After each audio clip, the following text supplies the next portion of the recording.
Okay, I'm in the middle of dealing with all this. Figured I'd give you a little tour, as they call it. Here's the modem, obviously, because that's where the phone jack's coming out of. Here's the VGA chip. Cirrus Logic, obviously. Here's a math coprocessor. Here's the 386 CPU as it is. Here is the I/O chip. This is a 82360 SL, or with a KU in front. This is the PC card controller. And I believe this is the chipset. Unfortunately, it is a grid specific chipset, which means you're probably not going to find any good BIOSes for it, unfortunately, because they're like, I found that they had a slightly newer BIOS online, but it seemed like that was the exact one as the old one was, so I don't know if there was any actual improvement. I tried. I believe this is the BIOS itself, because this date matches the date that was on the BIOS originally. I have no idea what this is. It might be the BIOS for the PC card. Could mean that, but I'm not entirely certain. I'm not sure if there's anything newer that you could probably grab for that. Here's 2 megs of RAM. This is where the 6 meg expansion chip. This is probably video memory. Can't tell because the label's on top of it. I'm not pulling it off. Here's where the hard drive would lay. Here's where the laptop bomb would lay. This is called a bridge battery. The idea would be that this would keep your laptop powered while it was in sleep mode, so you could switch the battery out and not have to turn it off. So it's not really made to keep for very long, but unfortunately this one started leaking out.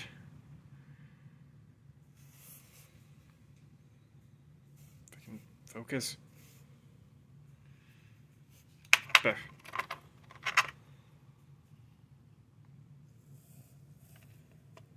Thing leaking.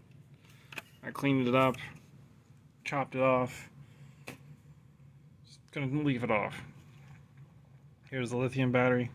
The battery goes here. Very dangerous area. Probably gonna put some Kapton tape. It looks like they actually use Kapton tape in to make sure the bridge battery didn't overheat something, I guess, over there. I don't know. I might have to do some Kapton tape just to make sure. I'm hoping that I can find a good way to get the new lithium battery. Just install it real quick. Sorry. This is a 3.6 volt battery.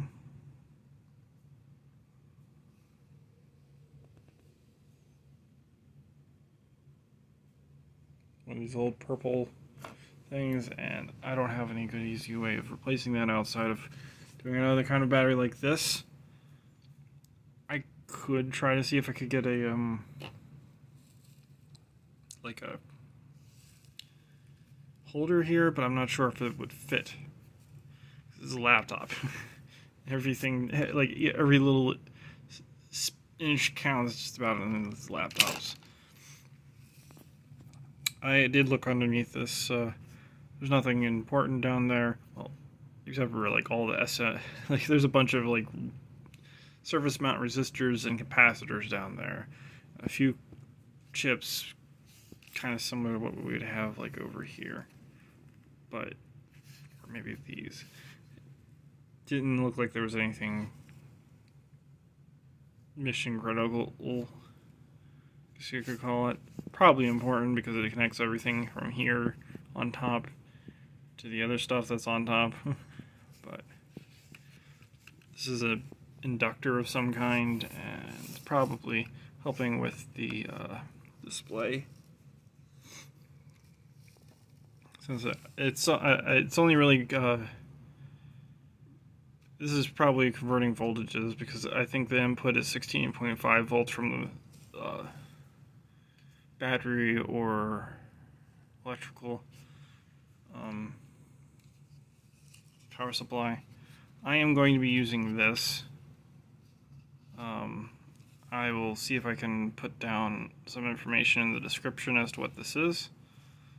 But this way I have 2.25 gigabytes of space.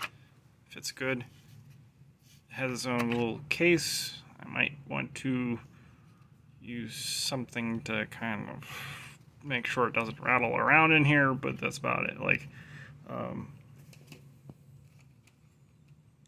did I do with, oh, here's the keyboard, LEDs, and speaker. Here's the original 125 meg hard drive, or 120. Here's the cage to it. I might try to see if I can use this cage with this, just to make sure it, like I said, doesn't rattle around. But the holes are in the wrong places because this is expecting a hole over here and here, and this is expecting a hole somewhere in the middle. So that doesn't quite work, but I might actually modify the cage so that it'll work properly. I might just do like the back, because the front's probably going to be controlled more by the cable part, and then the back, as long as the back doesn't wiggle around all the time, then it shouldn't really have a whole lot going on, and this is not a lot of play. But yeah, I mean, I don't really see anything obvious that would cause any of the issues that I seem to be having with this. It is possible this might have affected some of the traces going to the ports over here, but it doesn't really seem like anything is really being run underneath this battery. There's some points that I guess maybe a couple of shorts might have by the leaking fluid might cause that, but that just doesn't seem like it's really all that important outside of I just wanted to get out of there so it didn't damage the board. Yeah, it's an interesting idea. Bridge battery, so that you could actually, you know, use more than one battery and not have to shut down your system in the middle of switching batteries.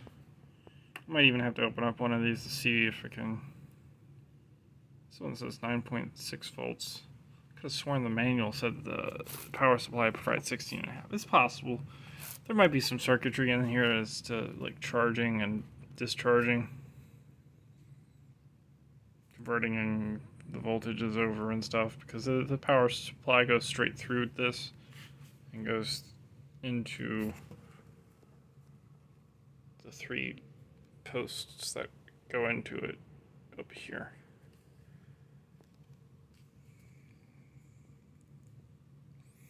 Well, this is just a quick update. This is going to take a little bit of time because I gotta wait for the battery. I didn't know what kind of battery was in here. I was kind of actually expecting the Dallas clock chip because this is a 386, but clearly it's this thing.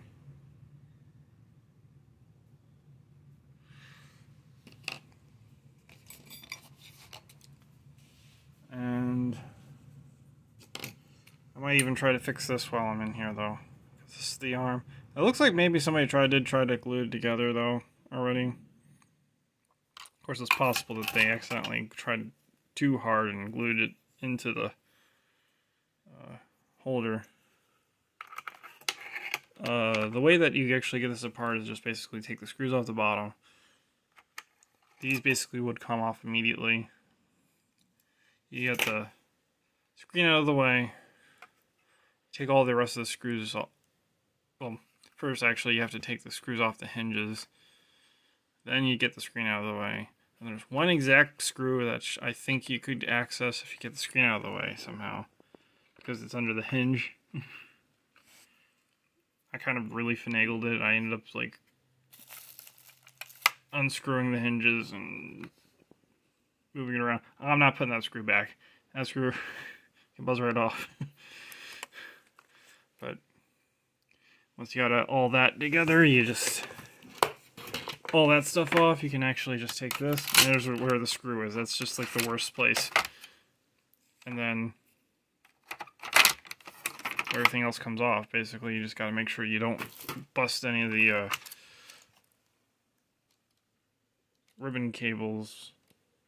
There's a little tiny ribbon cable there for the speaker, and 2 ribbon cables over here, although these at least are longer, so you generally have to just pull up from this side to get it off and get these ribbon cables, and then just kind of use this one right here to just pull up this ribbon cable before you wreck anything. This is a really hammered down cable. I'm not touching it. I really want the screen to look better, but I can't see. I get this feeling that if I tried to open something up, I'd probably break it inside of this screen here. Not to mention there might be some high voltage things going on because of the backlight and everything, but maybe not. I think I'll just deal with what we got and move along. Hopefully just... Oh, and notice there's a bodge wire here. I guess there might have been some issue with the math coprocessor at some point. Yeah. But somebody fixed it. Hopefully it stayed fixed. Alright, later guys.